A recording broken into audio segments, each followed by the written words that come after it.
Naging matagumpay ang voter registration ng COMELEC sa sitio Kapihan sa Surigao del Norte.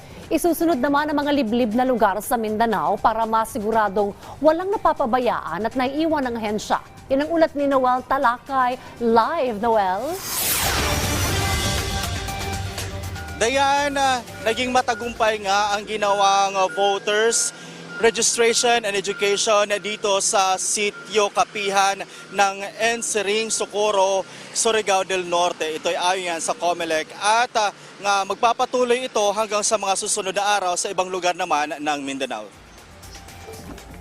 Naging maayos at matiwasay ang ginawang voters education and registration ng Commission on Election o COMELEC sa sitio Kapihan, Barangay Ensering, Socorro, Surigao del Norte. Ito ang sinabi ni COMELEC Chairman Attorney George Erwin M. Garcia. Ayon kay Garcia, layo ng COMELEC na tugunan ang pangangailangan ng mga botante sa sitio Kapihan ng Socorro at hindi yung makakuha lang ng maraming registrants. Ang purpose namin at ako'y natutuwa, nakita natin talaga yung kalagayan ng mga kababayan natin sa sitio Kapihan.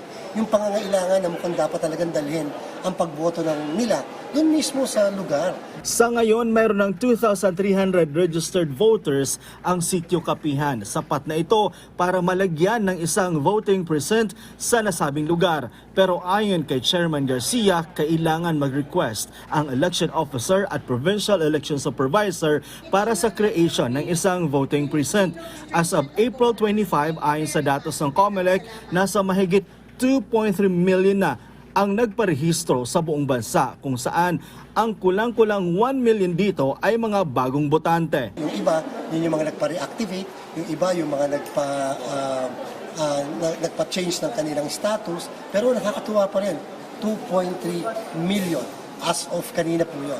Dahil September 30 pa ang deadline ng COMELEC registration, ayon sa komisyon, posibleng mahigitan nila ang target nilang bilang na 3 million registrants. Meron po kami mga 700,000 na hinahabol at baka sumobra pa. Pagkatapos sa sitio Kapihan ng Socorro, isusunod naman ng COMELEC ang ilang pangliblib na lugar sa Mindanao. Ayon kay Garcia, nais nilang maipadama sa mga kapatid nating Muslim na hindi sila napapabayaan at iniwan ng komisyon.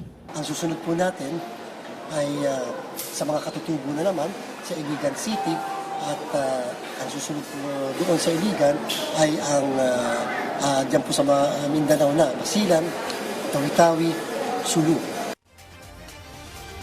Dayan, panawagan lang ngayon ng COMELEC doon sa lahat na nagparehistro na mag-participate din ngayong darating na halalan dahil ayon kay COMELEC Chairman Garcia, masasayang lang ito kung hindi nila exercise ang kanilang right to suffrage. Dayan?